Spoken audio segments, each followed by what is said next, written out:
Yeah? Huh? Okay, okay.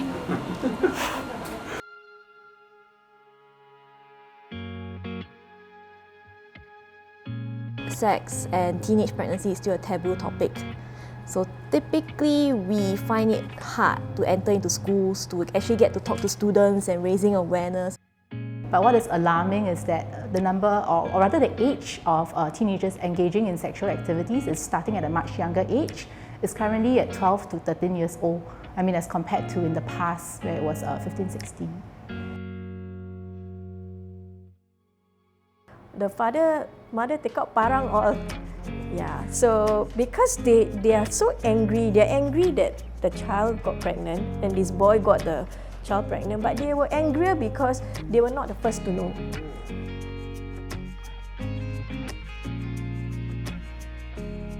The reasons that the girls shared with us that they became pregnant, right? First is the lack of consequential thinking. So just thinking like, okay lah, one time that we don't use a condom, it should be alright, we won't be that lucky. The second reason that they shared, right, was because they were afraid to turn down their boyfriends, like they were pressured, in the sense that they were afraid that their boyfriend might stray from them if they were to turn their boyfriend down.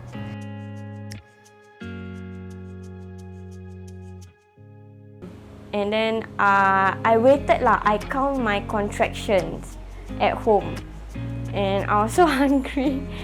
Yeah, but I didn't eat because it was too painful for me.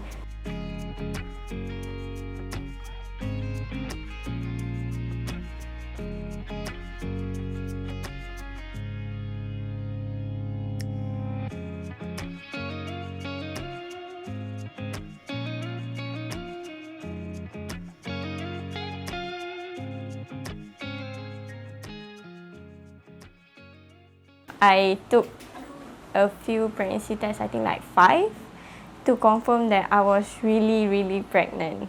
So all 5 showed that you were pregnant? Yeah.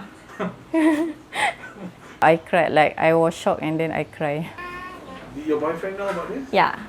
He was there when I took the pregnancy test. She arranged actually for the 2 families to meet up. Just like I think 1 day conversation and that's it. And after that, he was uncontactable or he was contactable? He was contactable, just I think he wasn't ready for it yet. And then she told us lah. She told us. I don't know what to do next. Don't know how to tell my mom. I don't know what I'm going to do. I actually cried. I feel kind of devastated, but I don't know. It already happened. There's nothing that I can do to change that. things already happened, so we are there to find a solution on the problem lah.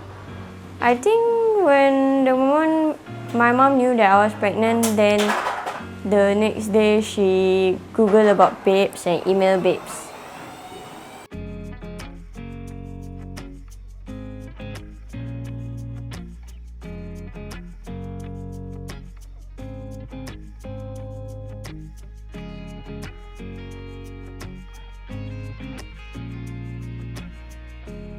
Hi, my name is Haslinda. I'm a social worker here at Babes, and I've been here for 8 years. So when we first get to know the case, so that's at an entrance level, they would probably be in crisis. So what we need to do is de-escalate the crisis so that it doesn't go further. And did the social worker come down to see you? Yes, Came to it. she came here to my mom's house. What do you all discuss? My social worker, Auntie Azra, she gave me like choices lah. When the girls come in panicky, what we will usually help them is to understand their situation and give them the choices, provide them with the choices so that they can make informed decision. And she said that whatever choices that I make, she will be supportive of it. It's her life. I cannot decide for her what she wants to do, but definitely I will support her whatever decision that she's making lah. Here are the choices. Do you want to carry on with the pregnancy? Do you want to terminate the pregnancy? Or do you want to carry on with the pregnancy for whatever reason, but later after delivering, do you want to give it up for adoption or fostering? So these are the choices we normally give them. I don't have the heart to like kill a human being inside me. Definitely terminating the pregnancy or giving up for adoption is not on my mind lah. I mean, she's already pregnant, so we have to go through this together lah. She can't be going through this alone. What about adoption? Did it ever cross your mind? No, actually, because like you gave birth your own child and then you just want to give it away to someone else. I mean, they are not an item. It's your child in the end. So it's best for you to take care of it. You make the mistake, you own it up. And then whatever choices they make, we support them. No judgment. We can't put in our own values. Although sometimes when they make a certain choice at the back of our mind, don't choose that, we can't. We have to respect their decision, and then as a social worker, we journey through whatever decision it is. Yeah.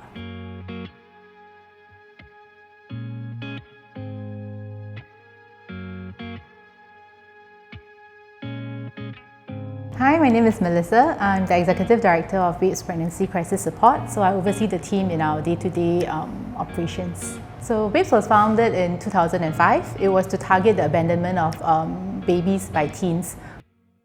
We are the only agency in Singapore that provides services for teen pregnancy. Teenage pregnancy is still quite a undercover issue in Singapore. And engaging teens and youths is a very, very different ball game. Yeah, so being niche in that services, we have that knowledge, that experience over the years that we have built. Typically, people actually look us up online, and we also do our own grassroots outreach in the form of working with other charities in Singapore, in the form of reaching out to other organizations like hospitals and schools. If I were a teenager and I'm pregnant, I think I'll be very lost and I'll feel guilty, ashamed, unsure of what to do. Yeah, like who could I turn to share this shame? Because I think in the Asian culture, being pregnant, unwed, or even as a teen is a stigma in society. The first meeting, I will look at the girl. I can clearly see she's scared, she's nervous, and some of them can even be tearful because it's the first time they are opening up about their situation to a stranger. For the girls who actually have unplanned pregnancies, we find that quite a number of them come from complicated backgrounds, from dysfunctional families, from low-income families. So teenage pregnancy is really just one issue that they are dealing with. I mean, sadly, the cases that we've seen, quite a number of them have multiple partners. Yeah, or they don't really have a serious relationship, so they don't even know who is the father. I think there's a lot of challenges. I mean, what is obvious is stigma and discrimination, but of course, as teenagers, it comes with health complications with pregnancy, because as a teen, your body is still developing and all. So I mean, for teens, there's a high risk of miscarriage, or even further complications at childbirth. And even postnatal, there could be a higher chance of depression as well. So most of the time we were actually not accepted into schools because schools do not find it worthwhile the risk to bring babes in the sense that there might be questions raised by parents, questions raised by the public, because it is kind of implied that we might be alright with teenagers having sex.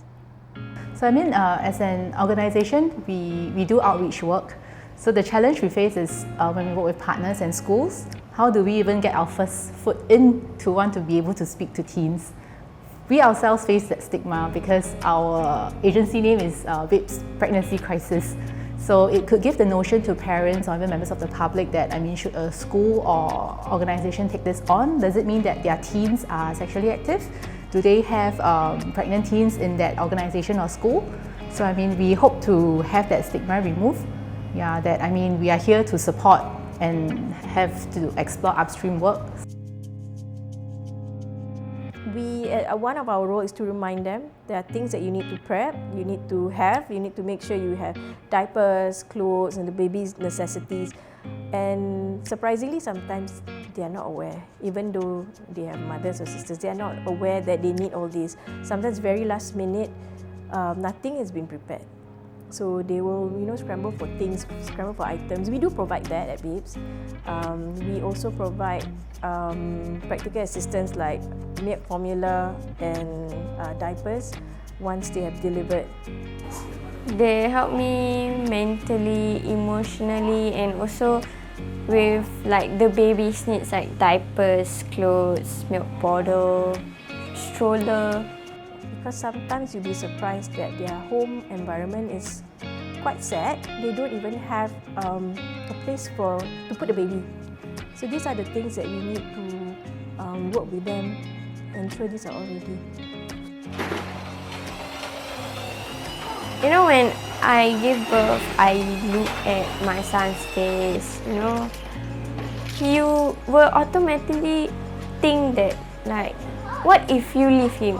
Who is he going to be? What will he eat? What will he drink? And everything was supposed to be like you provide your child.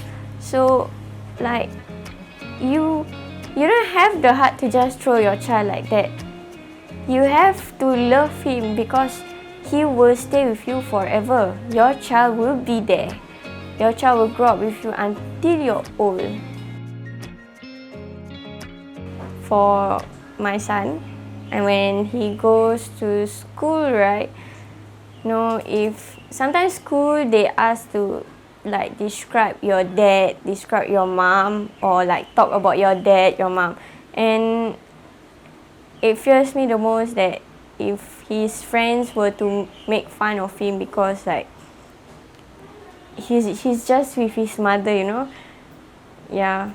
I mean, even if I tell him about his dad, it's not like he wants to see him lah. I mean, his dad wants to see him. So it challenged me the most. Are you disappointed by that? That the dad doesn't want to see you? A bit. Did you tell him that? Who? Your ex-boyfriend? Yeah. And what did he say? He just like say nothing lah because he's in a new relationship now, so I don't want to bother. Mommy is cleaning up.